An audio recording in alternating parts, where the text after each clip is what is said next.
Na companhia de boas pessoas, nossos irmãos, isso é maravilhoso, né?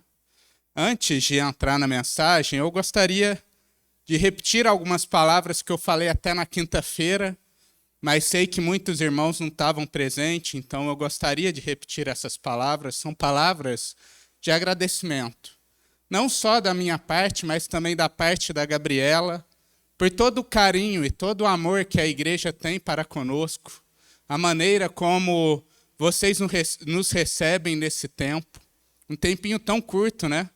Mas que a gente recebe tanto carinho dos irmãos, né? Eu e ela, a gente desfrutou de encontros com diversas famílias aqui. Até brinquei que teve época que enjoei de churrasco, achei que nunca diria isso, mas teve uma semana que foi tanto churrasco que eu não estava aguentando mais. Mas é um pouco do carinho que a gente recebeu, né? Eu confesso que nem sei se vou conseguir atender assim todos os convites, que tem convites para a semana que vem ainda. E louvado seja o Senhor por isso. Eu amo muito essa igreja, amo muito o carinho que vocês têm para conosco.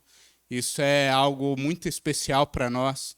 E diante disso, eu digo que é um privilégio poder estar servindo aqui, né? Sempre que eu venho, eu mando uma mensagem um pouquinho antes para o pastor Paulo, pergunto, pastor, teria como pregar, servir a igreja aí alguns dias, né? E geralmente o pastor só me manda, fala quantos cultos são, né? Ele me dá essa liberdade ainda, esse privilégio de poder servir a igreja, e isso é maravilhoso. Durante esse período que eu vou estar compartilhando a mensagem com vocês, a ideia é trabalhar alguns salmos de peregrinação. Eu já comecei na quinta-feira pregando um deles. Mas o que são esses salmos de peregrinação? Qual é a diferença desse conjunto de salmos para os restantes? Porque a gente tem 150 salmos na Bíblia e só alguns são chamados de salmos de peregrinação. Por que eles recebem esse nome? Porque esses salmos eles eram entoados ali pelo povo de Israel quando eles iam para Jerusalém. Em alguns momentos do ano, aquele povo ele tinha que comparecer às festividades, ir para aquela cidade celebrar ao Senhor, adorar a Deus. E aí pessoas de diferentes cidades lá de Israel, caravanas, partiam numa difícil jornada até esta cidade. Uma jornada cercada de desafios, andando em montes, correndo riscos até de sofrer ataques no meio do caminho, mas eles partiam. E era nesses salmos que esse povo encontrava edificação, encontrava apoio para a difícil jornada, encontravam palavras de restauração, de renovo e esperança diante de todas as dificuldades que eles viviam. E eles, então, através da nutrição dessas palavras, cantando, orando, lendo esses escritos, eles chegavam à cidade edificados pelo Senhor. Como eu disse na quinta-feira, eu creio que nos dias de hoje não somos muito diferentes deles. Afinal de contas, também somos peregrinos. Também estamos andando numa terra hostil, no mundo onde enfrentamos dificuldades, onde enfrentamos aflições, e estamos nessa caminhada também rumo à Nova Jerusalém, à cidade celestial, ao encontro com o nosso Senhor.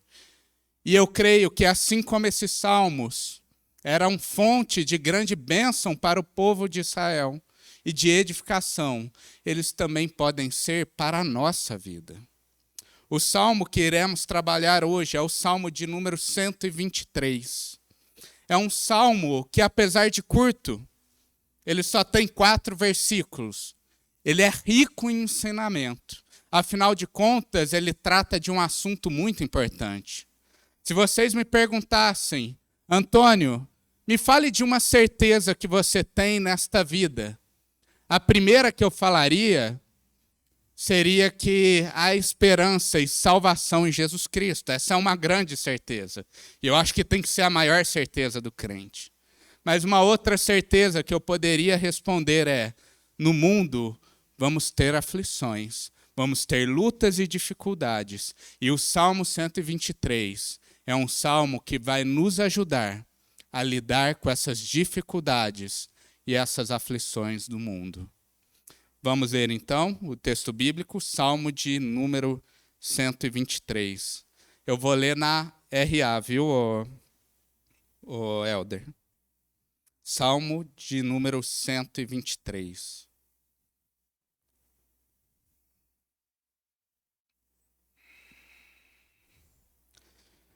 Texto bíblico diz: A ti que habita nos céus, elevo os olhos. Como os olhos dos servos estão fitos nas mãos dos seus senhores, e os olhos da serva na mão da sua senhora, assim os nossos olhos estão fitos no Senhor, o nosso Deus, até que se compadeça de nós. Tem misericórdia de nós, Senhor, tem misericórdia, pois estamos sobremodo fartos de desprezo.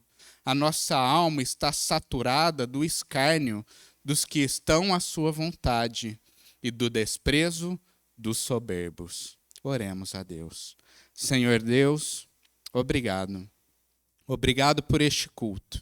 Obrigado pelo privilégio que temos de nos reunir, adorar o teu santo nome, de orar ao Senhor e de poder aprender com a tua palavra. Que o Senhor, neste momento, esteja conduzindo todo este ensino.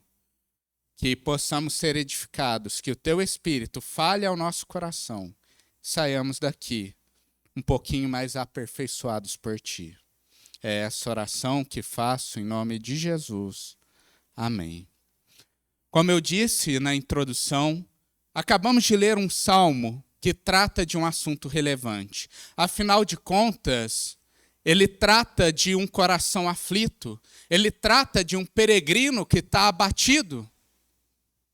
E quantas vezes não vivemos momentos de dificuldade? E quantas vezes não vemos pessoas até mesmo se afastando do Senhor, perdendo rumo e saindo da trajetória, porque estão passando por uma dificuldade?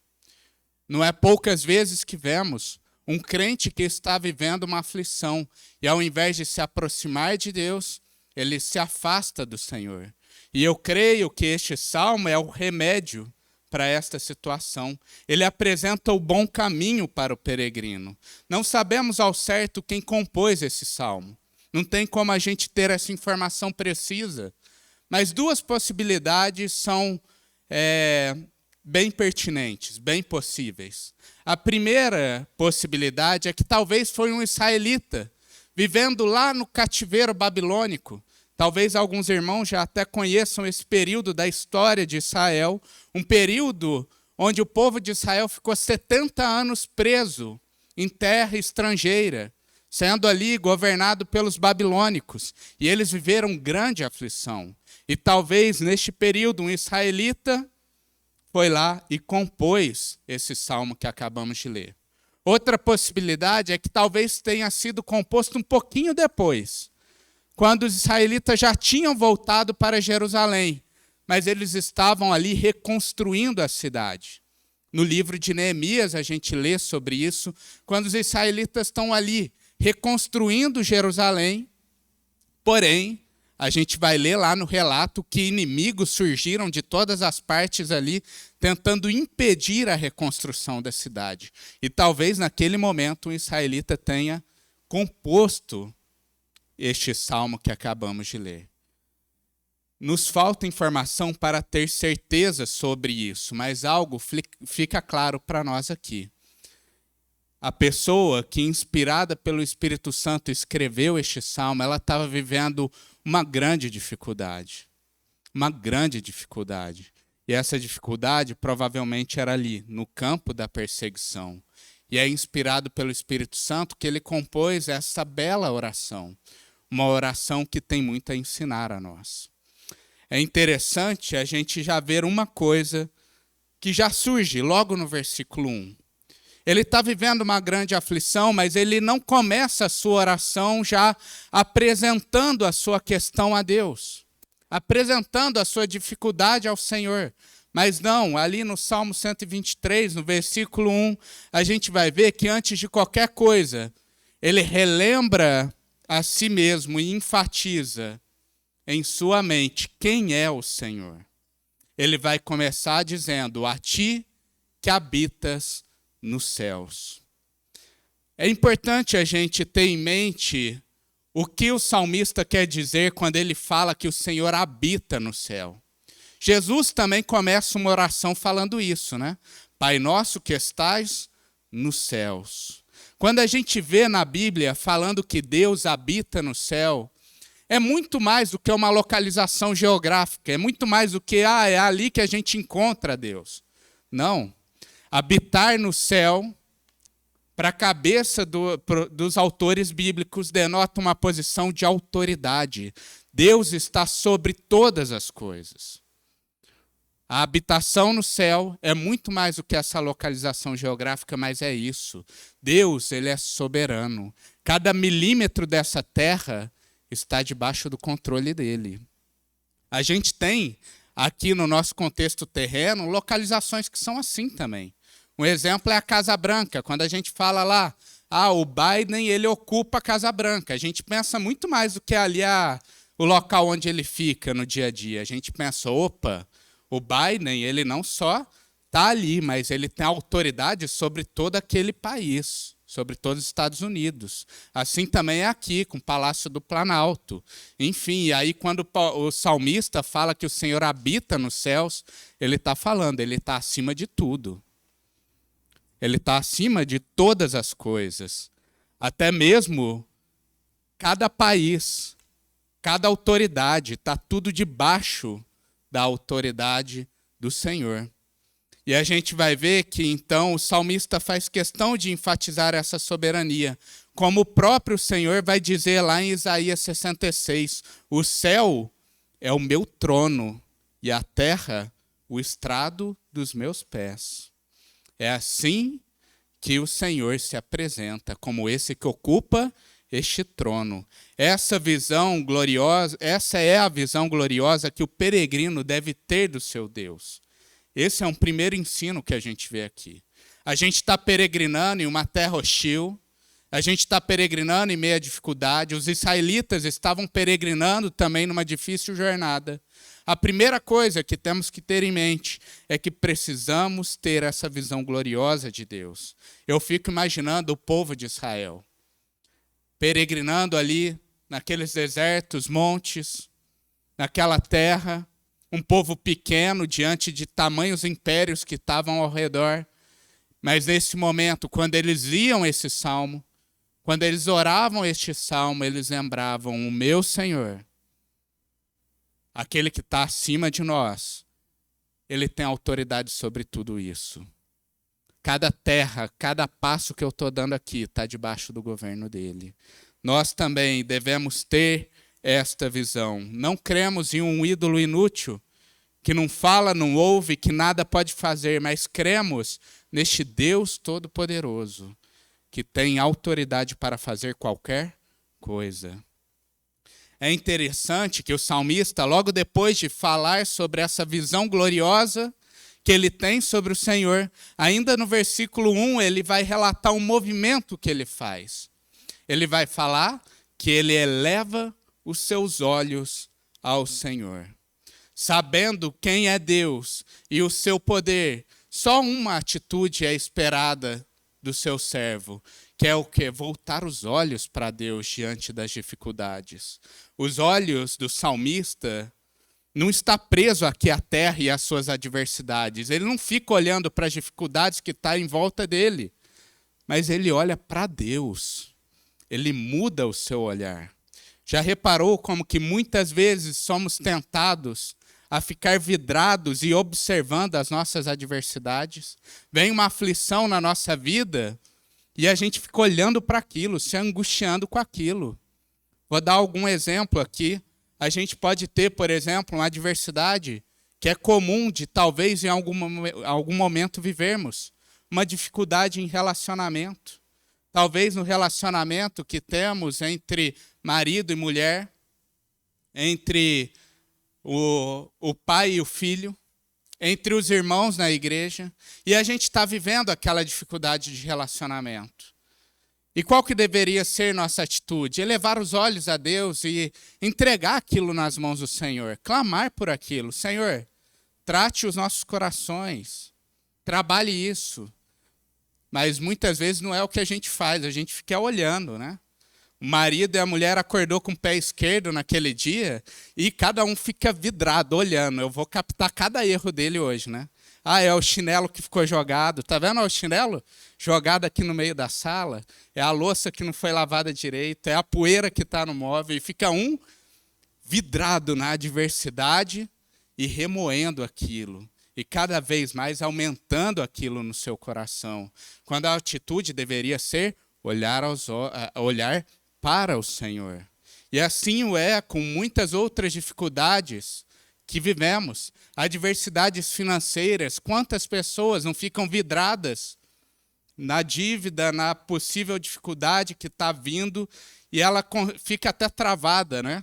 Às vezes a gente está vidrado nisso, a gente não consegue nem pensar e não eleva os olhos ao Senhor. São enfermidades físicas, opressões sociais, talvez problemas que podemos ter de perseguição, seja no trabalho ou na família por conta da fé. Dificuldades que vivemos, e muitas vezes os nossos olhos ficam ali, e a gente fica sofrendo. E eu te digo uma coisa, gente, o que o Satanás mais quer é isso. O que ele mais deseja é que o crente não eleve o seu olhar ao Senhor. É que o crente entre nesse ciclo angustiante que o mundo oferece. É isso que Satanás mais quer, que a gente desviemos os olhos do nosso Senhor, poderoso, o nosso Senhor soberano sobre todas as coisas. Um primeiro ensino que fica aqui claro para nós é que devemos ter essa gloriosa visão de Deus como soberano e devemos então nos atentar de sempre direcionar o nosso olhar a Ele, sabendo que Ele é o defensor do justo, Ele é o consolador dos aflitos e é o protetor da sua igreja. O autor, então, ele continua o salmo, mas agora não com palavras voltadas somente para Deus, mas agora também ele vai enfatizar quem Ele é. Ele não tem um olhar só para Deus, mas para si mesmo. E ele vai dizer o seguinte no versículo 2: como os olhos dos servos estão fitos nas mãos dos seus senhores, e os olhos da serva na mão da sua senhora, assim os nossos olhos estão fitos no Senhor, o nosso Deus, até que se compadeça de nós. Observe aqui que o salmista agora, ele não fala só sobre Deus, mas ele fala também sobre ele. Mas é interessante que o salmista ele não se vê como um grande guerreiro. Ele não se vê como alguém poderoso e cheio de capacidade em si. Pelo contrário, a gente vai ver aqui um crente que assume a posição mais baixa possível. Uma posição de humildade isenta de soberba. O salmista, ele sabe o quão pequeno ele é. E ele não se engana disso, e ele reconhece isso diante de Deus. Vemos aqui duas coisas que precisamos ter em mente: a grandeza de Deus e a pequenez do homem. A força de Deus e a fragilidade do homem. A gente vai ver aqui que ele usa duas figuras muito comuns naquele período do salmista, que é a figura do servo e a figura do senhor daquele servo. Para eles, para os israelitas que liam ali no passado, isso era muito comum e trazia grandes ensinamentos. Afinal de contas, eles viviam em um tempo onde era comum esse relacionamento de servidão. Pela graça de Deus, não vivemos essa realidade aqui no Brasil, nos dias de hoje. Hoje, trabalhamos como assalariados, como contratados. Então, tendo em vista que a gente não tem tanto contato com essa realidade, eu gostaria de apresentar aqui duas importantes implicações que a gente tem nesse relacionamento de servo e senhor. Uma primeira implicação que a gente tem que ter em mente, e que talvez seja a mais óbvia, é que o servo observa o seu senhor como aquele que supre todas as suas necessidades. Gente, o servo daquela época, ele dependia em tudo do seu senhor. Qualquer coisa que ele possuísse, vinha do seu senhor. Qualquer mísero alimento que ele possuía, vinha do seu senhor. Então ele tem essa dependência total. Talvez não é a realidade que a gente viva hoje. Eu conheço muitos colegas que trabalham para alguém com contrato, mas tem ali por fora outros negócios. Faz investimento, tem outros trabalhos, pegam outros projetos. Enfim, a sua renda não vem só de um lugar. Agora o servo lá não. Tudo que eu tenho vem desse Senhor. É assim que o servo via o seu Senhor. Os crentes, da mesma forma, devem ver a Deus como esse sustentador, como aquele que supre cada detalhe da sua caminhada, como aquele que é a fonte de todas as coisas. Todos os benefícios vêm do Senhor.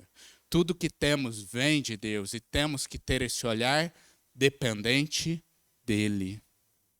Uma segunda implicação que a gente vê aqui na figura utilizada pelo salmista é que a gente vai ver que naquele período também o servo ele não tinha grandes direitos judiciais. Hoje em dia também a gente tem a possibilidade de todo mundo se defender na justiça. Arruma um defensor público ou arruma um advogado e vai buscar os seus direitos. Eu sou um consumidor, eu tenho PROCON, posso ir lá reclamar e requerer os meus direitos. Mas naquele período não. O servo ele não tinha grandes direitos judiciais. Eram pouquíssimos. Então, se ele sofresse qualquer acusação de alguém, qual era a grande esperança daquele servo? Que o meu Senhor venha comigo no tribunal. Porque é o meu Senhor que vai me defender diante do tribunal. Então, nós devemos também ter esta visão sobre Deus. Deus é aquele que faz justiça diante das nossas causas. Ele é o supremo juiz. Ele é o nosso grande escudo, o nosso grande defensor diante das aflições. Sabendo, então, quem é Deus, entendendo a sua dependência do Senhor em todos os sentidos, vemos no versículo 3 e 4 uma atitude que é esperada por nós, pelo salmista, diante dessas visões que ele tem, que é a entrega total das suas lutas ao Senhor. Nos 2 últimos versos temos um salmista clamando pela misericórdia de Deus e entregando a sua causa. Como eu disse lá no início, é muito difícil a gente precisar quem é este salmista e qual é a dificuldade. Mas a gente vê que claramente é uma perseguição que ele está sofrendo. E essa perseguição, ela é tão violenta, que nem dói somente no exterior.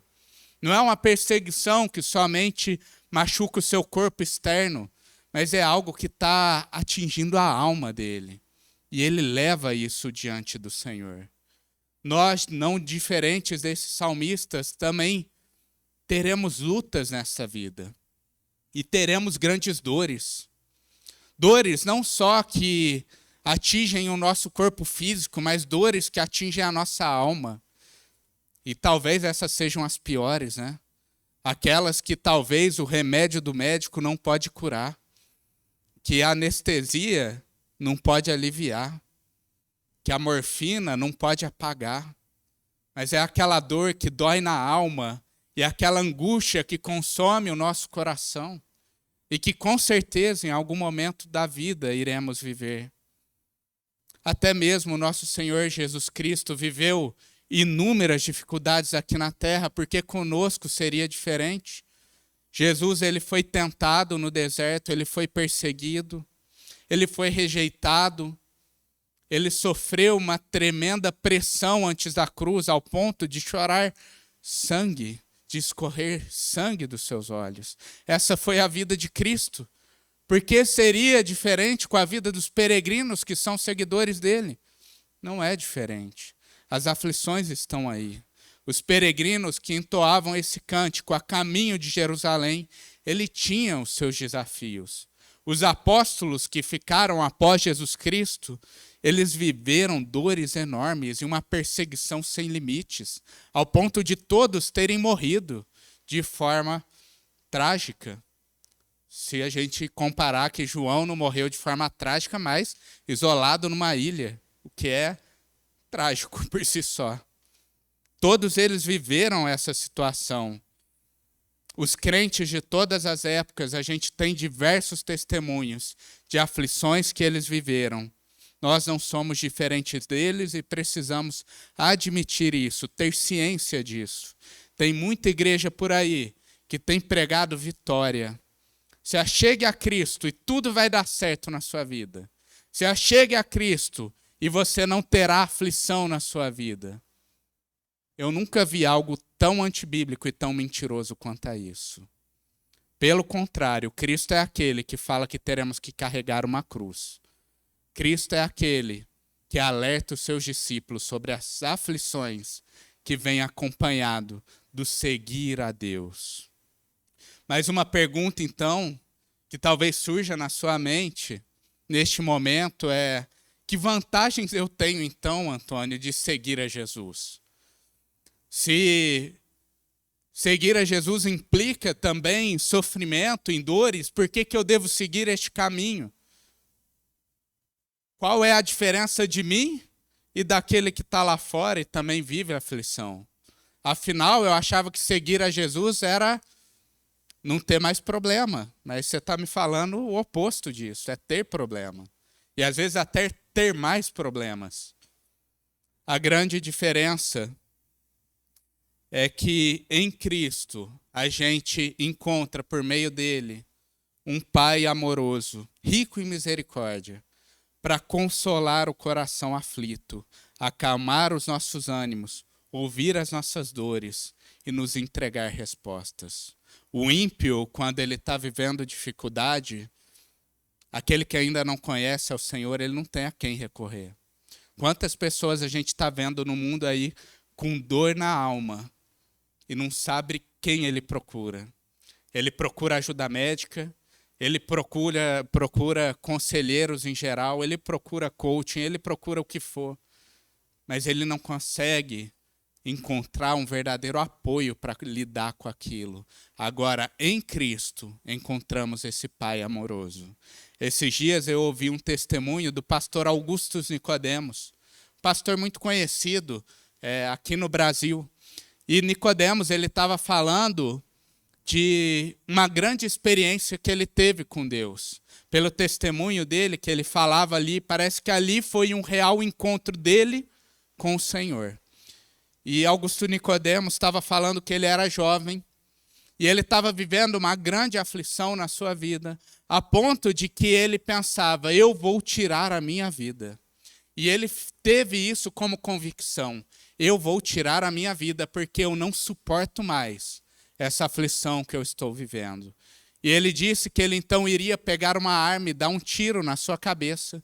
Ele entrou na sua casa, subiu as escadas e chegou ao quarto do pai, onde ele pretendia ali tirar a sua vida.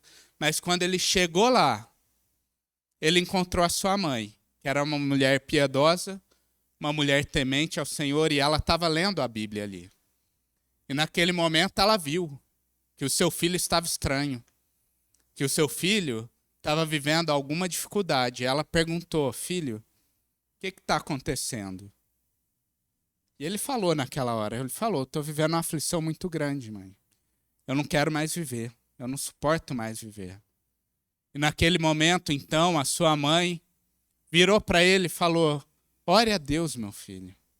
Faça uma oração ao Senhor. E aí ele fala que naquele dia, naquele momento, ele fez a sua primeira oração sincera diante do Senhor. E ali, enquanto ele orava, ele fala que ele se sentiu como uma verdadeira criança, falando com seu pai. E naquele momento ele sentiu como que 200 quilos saindo das suas costas. Todo aquele peso que afligia a vida dele. Naquele momento em que ele orou a Deus, que ele usufruiu desse privilégio de falar com o Senhor, ele sentiu aquele peso sendo removido. No testemunho dele, ele nem conta se a aflição foi resolvida. Na realidade, ele nem detalhou muito bem o que ele viveu. Mas a verdade é essa, é que às vezes quando a gente se prostra diante do Senhor, um peso sai. Mesmo que o problema ainda não se resolveu. Às vezes ainda a solução nem veio, a resposta nem veio. Mas só o fato da gente ajoelhar e orar diante do Senhor, como uma criança diante do Pai, a gente vê o peso da aflição saindo das nossas costas. Eu não vou prometer para você que não vai ter aflição, senão eu estaria contrariando a palavra, mas eu digo a você, o nosso Deus que habita lá nos céus, que é soberano, ele escuta o seu choro e ouve as suas orações. Apresente as suas aflições diante do Senhor. Apresente-se com um coração contrito diante dele. Como o Salmo de número 103, no versículo 13, vai dizer: como um pai tem compaixão do seu filho, assim o Senhor tem compaixão dos que temem. Confie sempre nessa compaixão que vem do Senhor. Diante disso que estudamos, eu gostaria aqui de fazer 2 aplicações para a nossa vida hoje. O que isso tem a ver comigo? O que isso que esse salmista escreveu há milhares de anos atrás tem a ver comigo, Antônio? Com a gente hoje como igreja? Então, 2 aplicações eu trago. Primeira aplicação que eu queria desafiar você é para que você veja Deus como realmente Ele é, como soberano sobre todas as coisas. Por que eu digo isso? Porque muitas vezes a gente diz crer num Deus que é soberano, que é todo-poderoso. A gente fala isso com as nossas palavras, mas nos comportamos como se Deus fosse impotente diante dos problemas que vivemos aqui no mundo. Dizemos que cremos num Deus todo-poderoso, mas no momento que a gente tem que demonstrar isso, a gente, na realidade, age como se a gente tivesse um Deus fraco, raquítico, que nada pode fazer. É triste dizer, gente, mas às vezes eu vejo gente que crê em ídolo inútil, que tem mais confiança no seu ídolo do que muito crente tem tido no seu Senhor, no seu Deus. Não são poucas as vezes que quando vem uma aflição na nossa vida, ao invés de correr ao Senhor e primeiro orar a Ele, entregar aquela necessidade a Ele, a gente tenta resolver com as nossas forças. Parece que a gente confia mais no poder do nosso braço do que no poder do braço do Senhor, da mão do Senhor. E a gente tenta de todo jeito resolver aquela dificuldade com as nossas forças. E a gente deixa a oração talvez como o último recurso. Ah, tudo deu errado, agora eu vou levar essa oração para a igreja, agora eu vou orar na minha casa. E a gente deixa o Senhor como uma segunda via, uma segunda opção. Ou às vezes a gente já ora, mas a gente ora desfalecido. Sabe quando a gente ora, talvez a gente esteja orando por uma enfermidade, mas a gente já nem ora mais com vigor em relação à cura. Porque a gente está orando ali, mas a gente nem tem confiança que aquele quadro pode reverter. Eu queria até compartilhar, o irmão Carlos está aqui, conheci ele agora, né, nessa vinda. Final do ano, não sei quem teve a oportunidade de estar no culto da virada, eu estava aqui, e que oração o seu Carlos fez aqui. E nem é porque ele estava de joelho, não era a posição do seu corpo que me impressionou e nem nada disso. É porque ele fez uma oração no final, e ele orando pela enfermidade de muitos irmãos que eu nem sabia que estavam enfermos, mas ele orava com uma convicção do seu Senhor. E eu nem sei o grau da enfermidade de cada um. Às vezes é uma enfermidade grave, só que parecia doenças tão pequenas diante do que ele orava. Ele orava e eu falava, meu Deus, essa enfermidade é nada diante de Deus. E eu confesso, meu irmão, que aquilo lá impactou muito a minha vida, né? E acho que impactou de muitos, porque era essa oração, confiante, sabendo quem é o Senhor. Lembre-se que o Senhor que nós servimos é aquele que criou os céus e a terra. É aquele que abriu um mar para que o seu povo pudesse ser salvo. É aquele que derrubou o muro de uma cidade. É aquele que em toda a Escritura declara ter autoridade sobre qualquer enfermidade. E que até os demônios vêm e tremem. Este é o nosso Deus.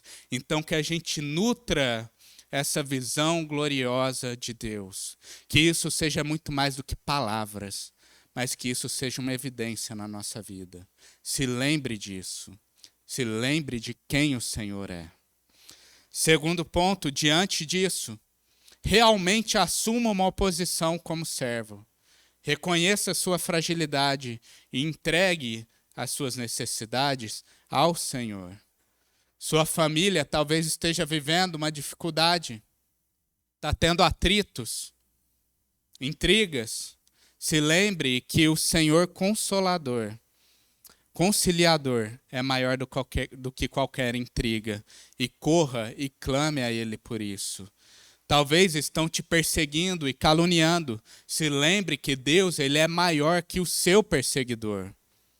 Talvez as enfermidades tenham afligido o seu corpo.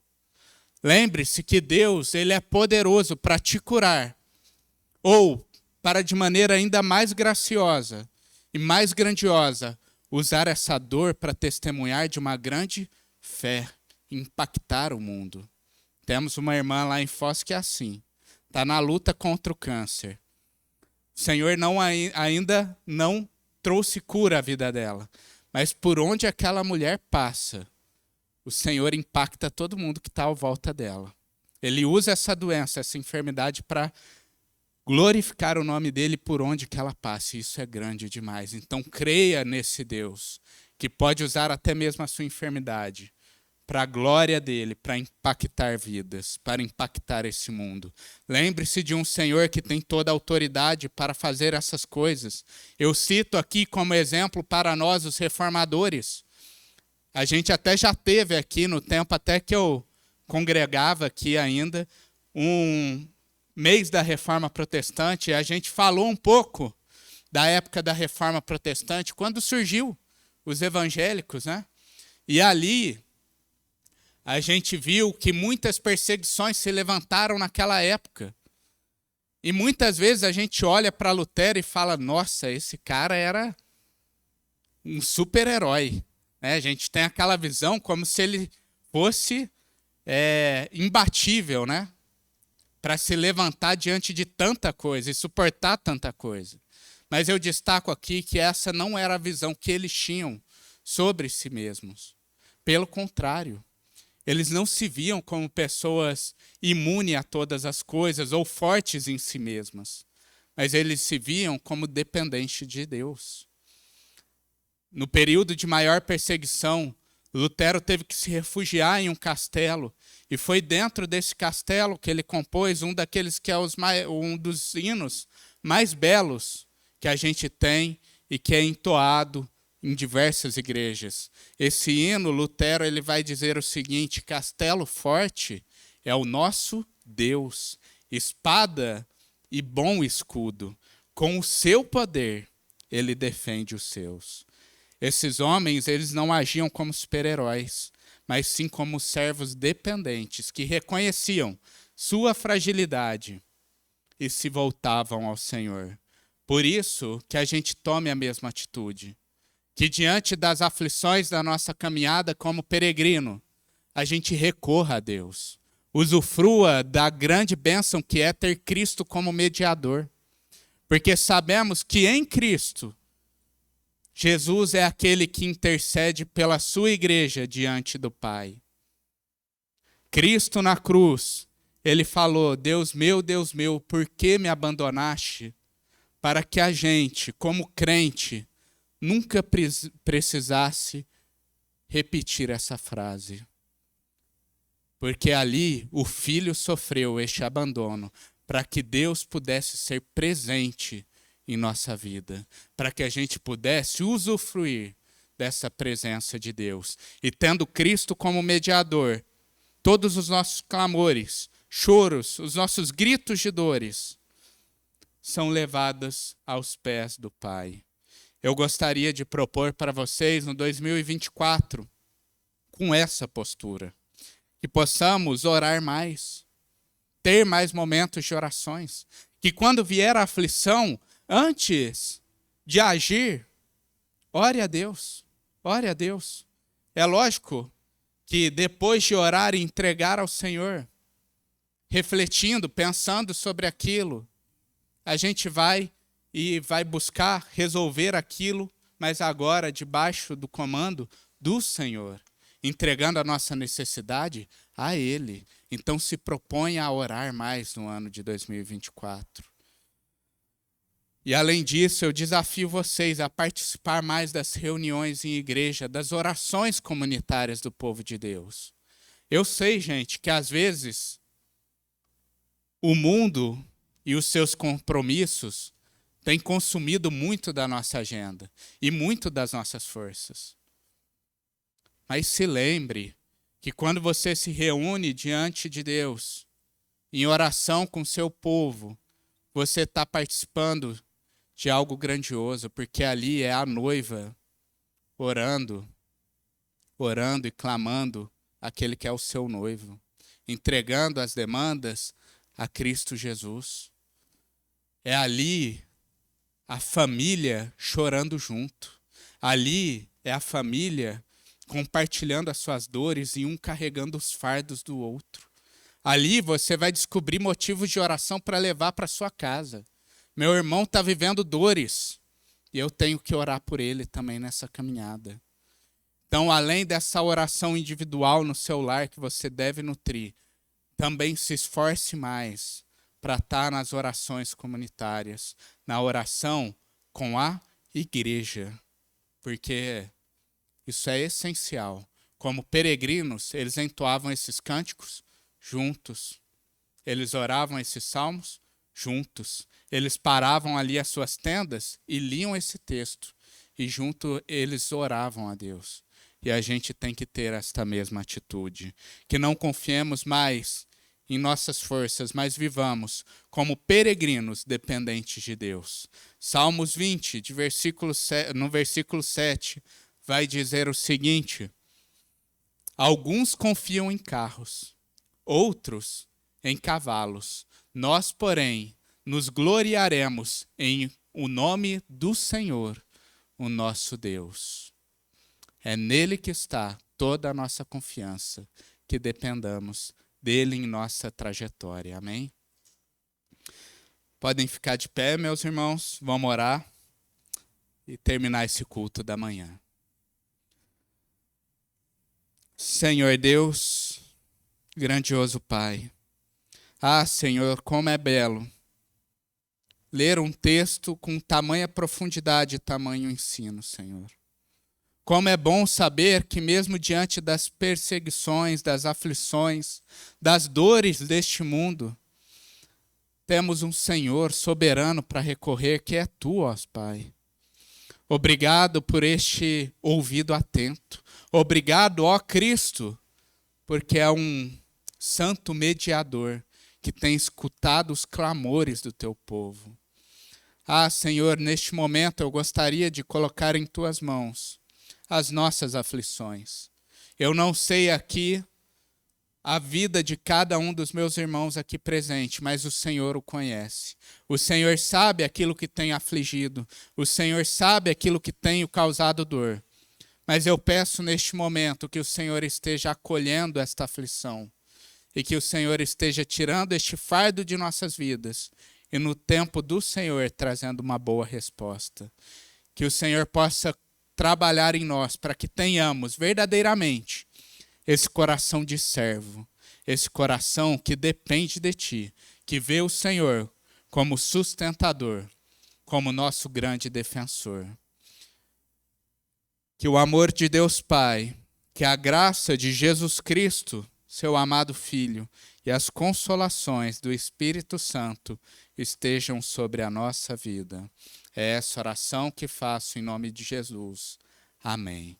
Abraça o irmão que está do seu lado e deseja a paz do Senhor Jesus a ele.